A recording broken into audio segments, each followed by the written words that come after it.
Hello दोस्तों, मैं योगेंद्र कटारिया स्वागत करता हूं आप सभी का एक बार फिर से अपने यूट्यूब चैनल पर। हमारा जो आज का टॉपिक होगा वो होगा डायबिटिक कीटो एसिडोसिस। तो डायबिटिक कीटो एसिडोसिस एक ऐसी कंडीशन है जहां हमें तीन चीजें देखने को मिलेगी। इन तीनों चीज को हम कहते हैं ट्रायड ऑफ डीकेए, मतलब triad of diabetic ketoacidosis. तो उस ट्रायड की यदि हम बात करें, मतलब वहां पे तीन चीजें। पहला क्या होगा?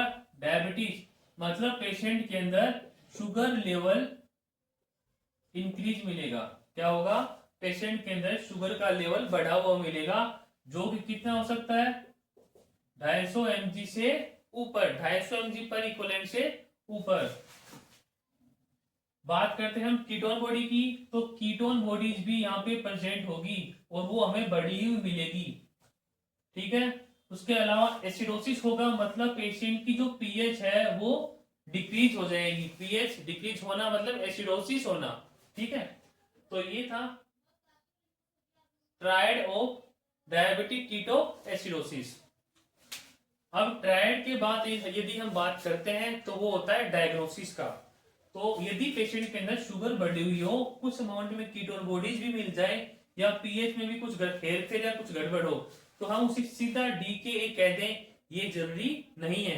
हो सकता है कि किसी और कभी कभी किसी और कंडीशन में ये चीज अराइज हो जाए, लेकिन यदि हम कहें कंफर्मेशन के लिए तो हम क्या कहेंगे? एक्चुअल डायग्नोसिस के लिए यदि हम बात करें तो वहां हम इनकी अमाउंट देखते हैं। तो पहले क्या क्या होगा? पहले बात करते हैं शुगर की। तो शुगर होगी 250 mg पर डीएल से अबव। पहला जो है वो है शुगर, वो होगी 250 mg पर डीएल से अबव। फिर बात करते हैं हम पीएच की। तो पीएच जो होगी वो होगी 7.30। अगली बात करते हैं हम कीटोन बॉडीज की। तो कीटोन बॉडी यूरिन में भी प्रेजेंट होगी, साथ में ब्लड में भी होगी। अब ब्लड की जो कीटोन बॉडीज है उसके लिए स्पेसिफिकली टर्म दी गई है बीटा हाइड्रोक्सी ब्यूटाइरेट। ब्लड की जो कीटोन बॉडीज का नाम दिया गया है क्या? Beta hydroxy butyrate. तो हमने पहले देखा शुगर, उसका लेवल 250 mg पर डीएल से ज्यादा होगा। पीएच की यदि बात करते हैं तो 7.30 mg पर डीएल से बिलो होगा। कीटोन बॉडीज की यदि बात करते हैं तो यूरिन में भी प्रेजेंट होगी और ब्लड में भी प्रेजेंट होगी, जहां ब्लड के अंदर जो कीटोन बॉडीज का नाम है बीटा हाइड्रोक्सी ब्यूटाइरेट। इस साथ में बात करते हैं बाइकार्बोनेट की। तो जो बाइकार्बोनेट से लेवल है वो 18 मिली इक्वलेंट, कितने? 18 मिली इक्वलेंट से भी बिलो होने चाहिए। तो डीकेए यानी डायबिटिक कीटोएसिडोसिस को कंफर्म करने के लिए हमें चीजें देखी वो थी। पहली शुगर, इसका लेवल 250 mg पर डीएल से ज्यादा हो। पीएच का लेवल 7.30 mg पर mdl से बिलो हो। कीटोन बॉडीज की बात करते हैं वो प्रेजेंट होनी चाहिए, साथ में बाइकार्बोनेट का लेवल 18 मिलीग्राम पर लीटर से कम होना चाहिए। तो डायबिटिक कीटोएसिडोसिस के मैनेजमेंट के लिए हम क्या करते हैं? पेशेंट के अंदर हम इंसुलिन का ट्रांसफ्यूजन करते हैं ताकि शुगर लेवल डाउन हो सके। लेकिन इस इंसुलिन को ट्रांसफ्यूजन करने से पहले हमें पोटेशियम लेवल को चेक करना सबसे जरूरी है। क्या करना? पोटेशियम लेवल को चेक करना। क्यों ये सबसे ज्यादा जरूरी इसलिए है क्योंकि इंसुलिन क्या करता है? पोटेशियम के लेवल को डिक्रीज करता है। कैसे करता है? बात करते हैं। तो इंसुलिन क्या करता है? एक्टिवेट करता है, इंसुलिन एक्टिवेट करता है सोडियम पोटेशियम एटीपीएच पंप। क्या करता है? Insulin activate sodium potassium एटीपीएच pump, जिसकी वजह से क्या होगा? जो हमारा सीरम का पोटेशियम है, सीरम पोटेशियम क्या करेगा? Move into the cell. जो सोडियम पोटेशियम पंप क्या करेगा? सीरम पोटेशियम को क्या करेगा? सेल के अंदर मूव करेगा, जिसकी वजह से क्या होगा? सीरम पोटेशियम लेवल डिक्रीज होगा। यदि ब्लड के अंदर हमारा सीरम पोटेशियम लेवल कम हो जाता है तो ऐसी कंडीशन के अंदर हमें क्या कंसिक्वेंसेस देखने को मिलेंगे? हाइपोकैलेमिया, हाइपोकैलेमिया हो, और हमें पता है यदि पेशेंट को हाइपोकैलेमिया है तो पोटेशियम हमारे मस्कुलर फंक्शन के लिए बहुत इंपॉर्टेंट है। यदि पेशेंट में हाइपोकैलेमिया होगा तो पेशेंट के अंदर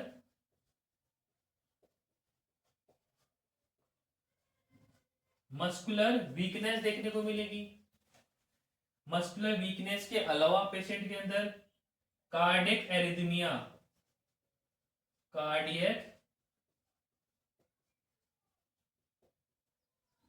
मस्कुलर वीकनेस, कार्डिक एरिथमिया, और कई बार जब कंडीशन ज्यादा क्रिटिकल हो जाए, पोटेशियम लेवल बहुत ज्यादा इंक्रीज हो जाए, तो कार्डिक एरिथमिया छोड़ो, पेशेंट के अंदर कार्डियक अरेस्ट भी अराइज हो सकता है। कार्डियक अरेस्ट भी अराइज हो सकता है पेशेंट के अंदर। इसीलिए पोटेशियम लेवल को पहले चेक करना बहुत जरूरी है इंसुलिन के ट्रांसफ्यूजन से पहले।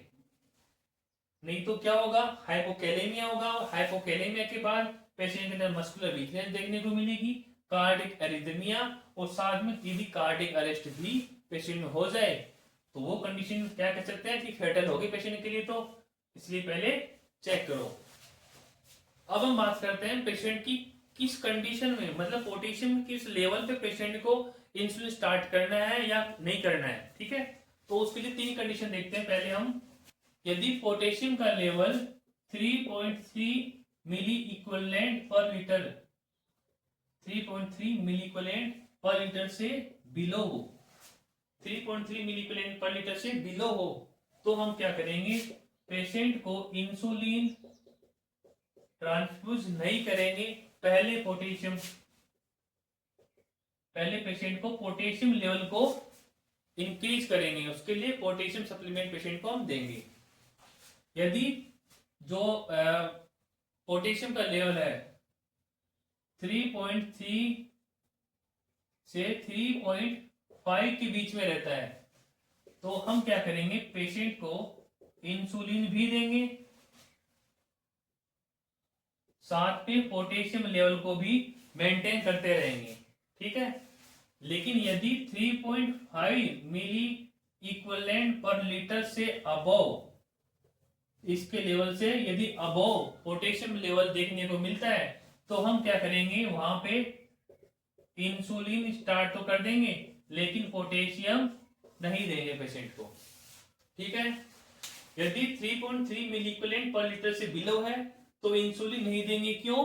क्योंकि ये इंसुलिन पोटेशियम लेवल को डिक्रीज कर सकता है। ठीक है, इसलिए पहले हम क्या करेंगे? पहले पोटेशियम लेवल को इंक्रीज करेंगे।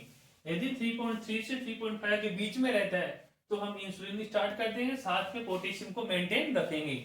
यदि 3.5 मिली इक्विवेलेंट पर लीटर से इंक्रीज है, ज्यादा है पोटेशियम का लेवल, तो हम इंसुलिन तो स्टार्ट कर देंगे लेकिन पोटेशियम नहीं देंगे, वरना हाइपर कैलेमिया कंडीशन अराइज हो सकती है। ठीक है, जैसा कि हमें पता है पेशेंट की डायबिटिक कीटोएसिडोसिस को ठीक करने के लिए हमें क्या चाहिए? Insulin therapy. क्या चाहिए? Insulin therapy.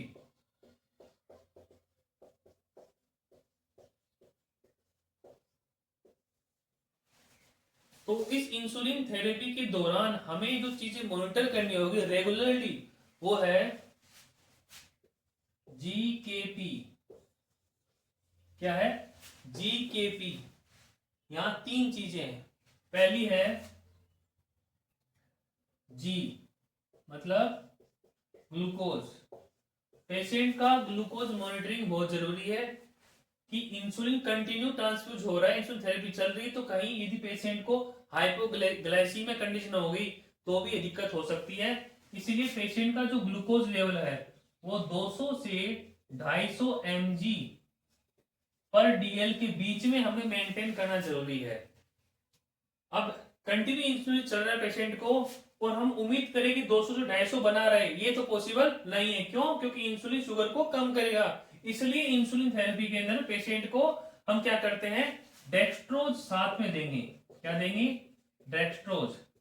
पेशेंट के अंदर आईवी इंट्रावेनसली हम क्या देंगे? डेक्स्ट्रोज, ताकि जो शुगर का लेवल है वो 200 से 250 के बीच में मेंटेन हो सके। ठीक है, उसके बावजूद भी हमें शुगर को रेगुलरली मेंटेन करना है और चेक करना है। बात करते हैं पोटेशियम की, ग्लूकोज की बात करते हैं पोटेशियम की। तो हमें पोटेशियम का लेवल 3.3 से 5.0 मिली इक्विवेलेंट पर लीटर, 3.3 से 5.0 मिली इक्विवेलेंट पर लीटर के बीच में पोटेशियम का लेवल हमें मेंटेन रखना है।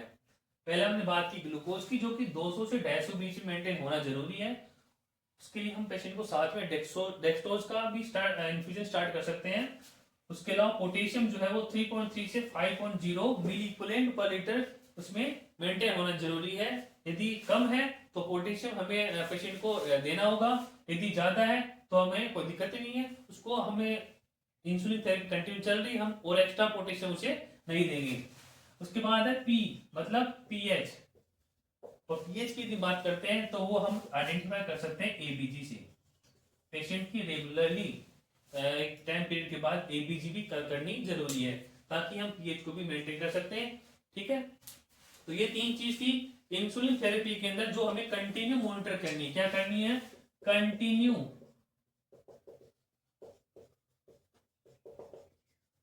मॉनिटर करनी है। वो तीन चीजें कौन कौन सी है? GKP glucose, potassium and pH, इन तीनों को हमें मेंटेन रखना है और रेगुलरली मॉनिटर करना है। यहाँ आपको एक डाउट आ सकती है कि पेशेंट के अंदर 200 से 250 mg शुगर थी, वो ज्यादा थी, तभी हमने इंसुलिन थेरेपी स्टार्ट की थी। जब इंसुलिन थेरेपी स्टार्ट कर दिया ग्लूकोज को कम करने की, तो फिर डेक्सट्रोज हम क्यों दे रहे हैं? तो मैं आपको बता दूं कि डायबिटिक कीटोएसिडोसिस के अंदर इंसुलिन थेरेपी के अंदर जो हमारा प्राइमरली जो मेन मोटिव होता है वो होता है कीटोन बॉडीज को कम करना। क्या करना? कीटोन बॉडीज को कम करना। इसके लिए हम क्या करते हैं?